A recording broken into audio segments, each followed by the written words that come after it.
Semakin tinggi ilmu dan wawasan kita, maka semakin berhati-hati kita berbicara. Jadi kalau pendapat saya ya, melihat statement-statement para politisi, alim ulama, para cendekiawan, para orang pintar, profesor ataupun apa itu, para ahli lah. Ini saya melihat ya, menurut saya bisa salah, saya pun bahkan sering salah ya membuat pendapat. Kita ini manusia, semakin tinggi ilmu kita memang kayaknya rasa tanggung jawab kita harus semakin lebih tinggi. Karena memang ilmu kita, apalagi kalau kita dikenal orang, apalagi seorang guru besar, profesor, public figure, itu memang semakin tinggi, semakin berhati-hati dalam memberikan statement ini. Karena bahkan statement bodoh pun itu pasti ada pendukungnya. Mengapa? Karena politik kita saat ini memang sangat terpolarisasi. Walaupun bahkan kemarin capresnya itu ada 3, itu rasanya sebenarnya 2 lawan 1. Jadi hanya 2 kubu, sama-sama kubu kalah sama kubu yang menang.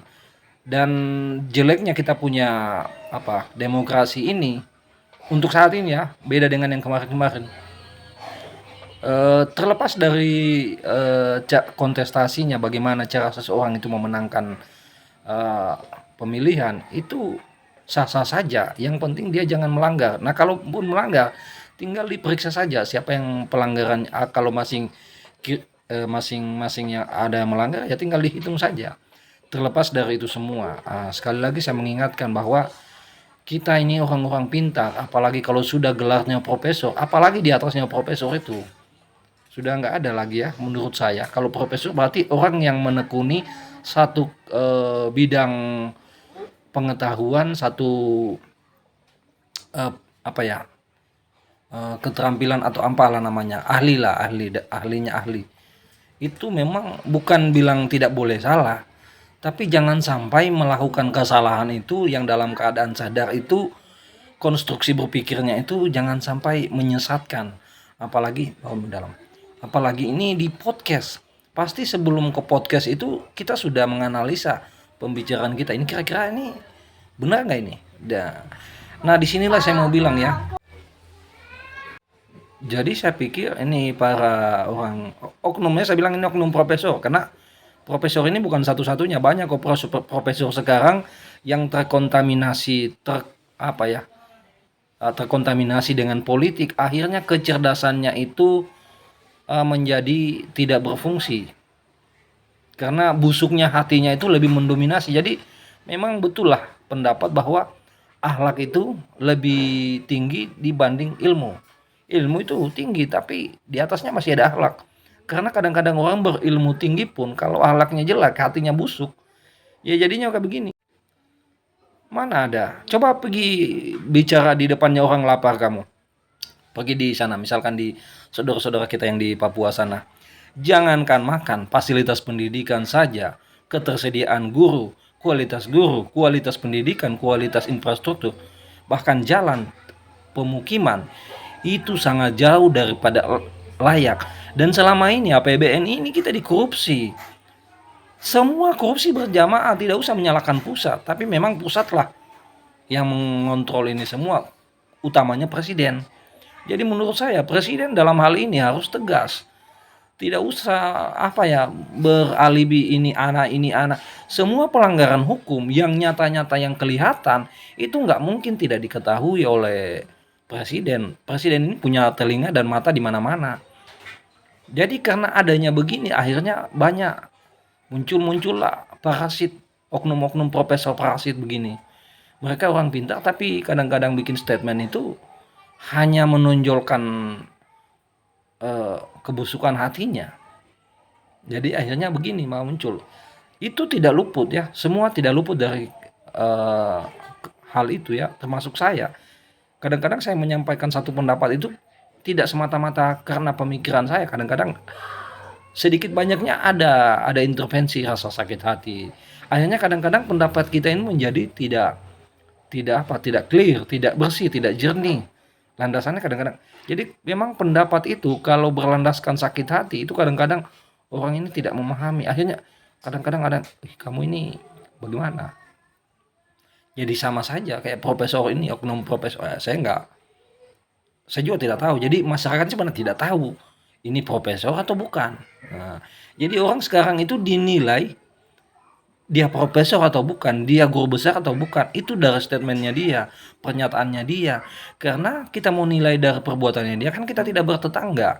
Jadi kadang-kadang memang orangnya sebenarnya baik dia, mungkin sosialnya baik. Tapi kadang-kadang berbicara, jadi jangan kita sepelekan juga ini berbicara.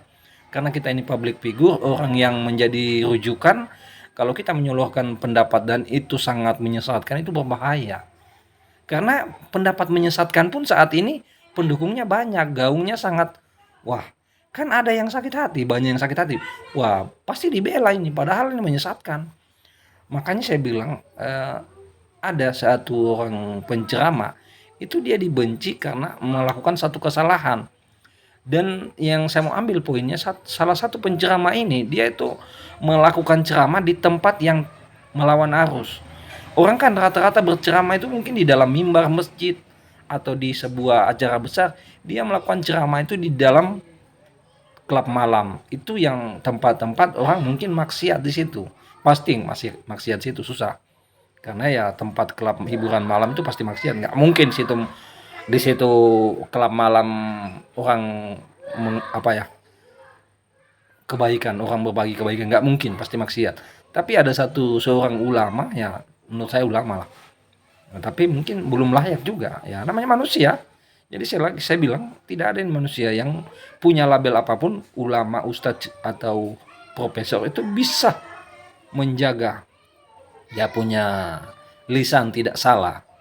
Tapi menurut saya yang kita ambil yang baik-baiknya saja, yang buruknya tidak usah kita ambil. Siapapun, termasuk saya. Jadi apapun yang saya omongkan, yang buruknya buang, karena itu pasti kesalahan dari pikiran saya. Intinya kita tuh, pintarnya kita itu berada di tempat yang benar. Jangan kita berada di tempat yang nyaman, baru kita bicara ngoceh-ngoceh, tidak ada dasar berpikirnya. Kita ini kan walaupun orang semua menganggap dirinya pintar.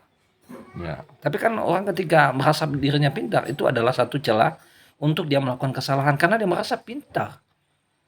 Apa perbedaannya apa persamaannya orang bodoh dan orang sombong? Sama-sama. Sama-sama tidak merasa kalau dirinya sombong, kalau dirinya bodoh. Nah, dia merasa ya bagaimana ya?